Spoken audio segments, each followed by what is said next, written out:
In this week's video, I'm going to be talking about piercing infections, giving you a few tips on ways to avoid your piercing getting infected and what to do if it does get infected. A very common cause of piercing infection is caused by piercing guns. So to avoid infections, please avoid getting any piercing done with a gun. Changing the jewelry before your piercing has completely healed.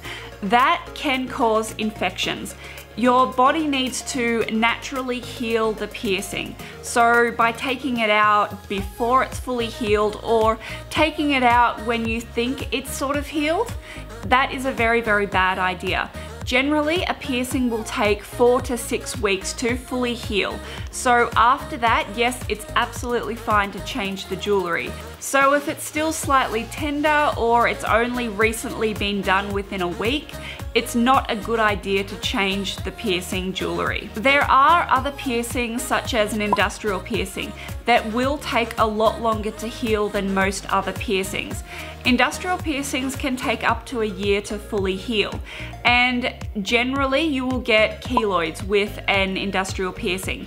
Keloids are the little bubble that will form around a piercing. They are very common when you get a cartilage piercing or a nose piercing, even earlobe piercings done with a gun.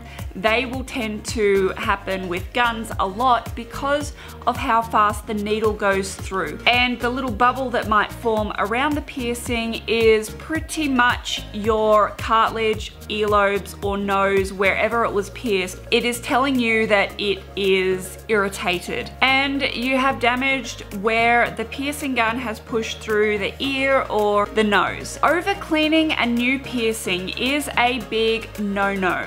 After getting a new piercing, you should not be cleaning it any more than 3 times a day. Directly after getting the piercing, it's okay to clean it 3 times a day for the first couple of days, but after that, you shouldn't be cleaning it any more than twice a day because that will affect your body's natural healing process.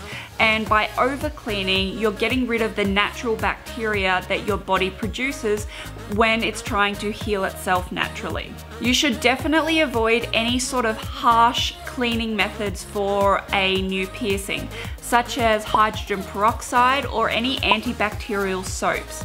Anything that says soap or antibacteria is a no-no, and you would think that antibacteria is going to help, but that's not the case. Anything that says antibacteria is usually used to clean open wounds, and what your body is trying to do when you put that onto a scar or a cut or an open wound, it will try and make the skin heal.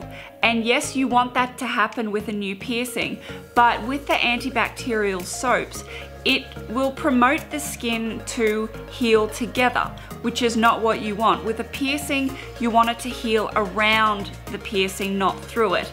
And that can cause rejection and it can cause infection if you're using anything that's too harsh on a new piercing. If you're cleaning a new piercing with antibacterial soaps or anything that says soap, bad idea, because the way that soap works, soap will cause little crustaceans around a new piercing, which will not allow your piercing to breathe, and it doesn't allow your piercing to heal naturally. When you're cleaning a new piercing, avoid picking at it with your fingers because there is a lot of bacteria and germs on your hands. Even if you've cleaned your hands, it is not a good idea to pick at scabs.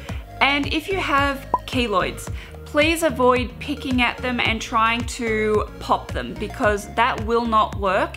That will only make the bubble a lot more irritated and can easily cause an infection. If there is pus coming out of a new piercing, sometimes that's completely normal. So if you have a large keloid and there is pus coming out of it, the only time you really need to be concerned about it is if the piercing is a really dark red color to a dark purple.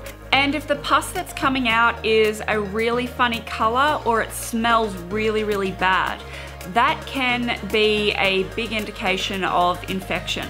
But if you're noticing any of these signs with a new piercing and you've only got it within the past week, don't be too concerned about it, because some people, their new piercing will swell a lot. It might be painful for a while. For me, my industrial was painful for a few months before it started to actually heal. My anti-tragus, my conch, my rook, all of these piercings, they were very painful for a while. And that's completely normal depending on where the piercing is and if you've gotten the piercing done with a needle or with a gun.